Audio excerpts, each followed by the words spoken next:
We came here as a matter of urgency to resolve the issues that are affecting our members. There is serious breach of international labor organization rules that are governing the operation of teaching institutions and international labor standards. We are concerned with the level of impunity that we have witnessed today in this institution. This is a government institution. Taxpayers are funding this institution. Taxpayers are paying the salaries of the management of this institution, but the level of impunity is wanting. Today, we have seen very serious and high levels of disrespect to the members of staff in this institution, and the high level of impunity is unacceptable. I have maintained, and I still maintain, universities need managers. What I have seen today, this is not just a poor manager, but not a manager at all. I want to say that the University Academic Staff Union will not rest until Professor Mary Ndung'u leaves this institution. The level of arrogance exhibited by Professor has not been seen by the union anywhere. This is an institution where members of academic staff are being forced to teach 7 units in a semester. Conventionally, teaching units in a university should be 3. And now we are wondering, if you are given 7 units to teach in a semester, when do you do research? When do you mark? When do you teach? When do you examine students? Then this clearly shows that the quality of teaching in this institution is wanting.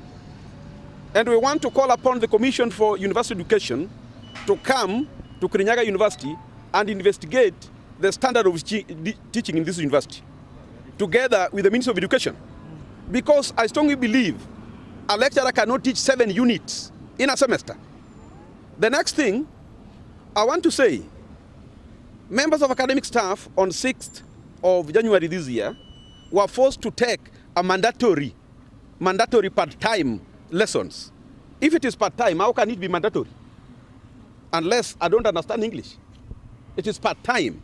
You do it voluntarily. But members of staff are being forced to take 2 additional units. And I have the circular here, I can share with you. The next thing I want to say, this is a university, I don't even know how it was chartered, that is running without a CBA.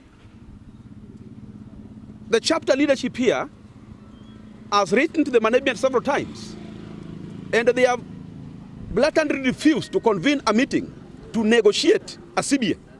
Instead, the Vice Chancellor develops her own CBA in the name of terms and conditions of service. CBA is supposed to be negotiated between the union and the employer.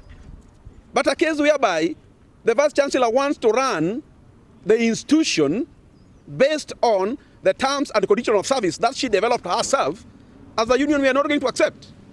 And I want to promise you, I'm here at Kirinyaga. The war has just begun. And she refused that we should not come here, that those are internal matters. So today I came to see her eyeball to eyeball, and we met. Instead of listening to us, she has walked out of us.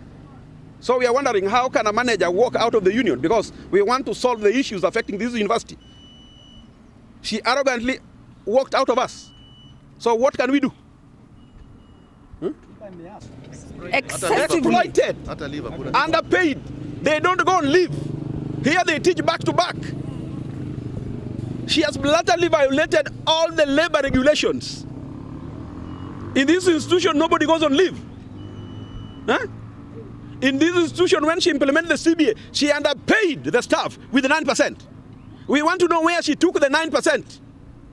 All the staff in this university were underpaid with the 9%. But I'm told in December, she gave everybody 5,000. Every employee in this institution, she gave 5,000. I don't know whether she was bribing them with 5,000 each. Why could she use that money to pay the CBA? National CBA. Have you seen a case where each and every employee was being given 5,000? You cannot be bigger than Uasu. You people, do you know who University Academic Staff Union?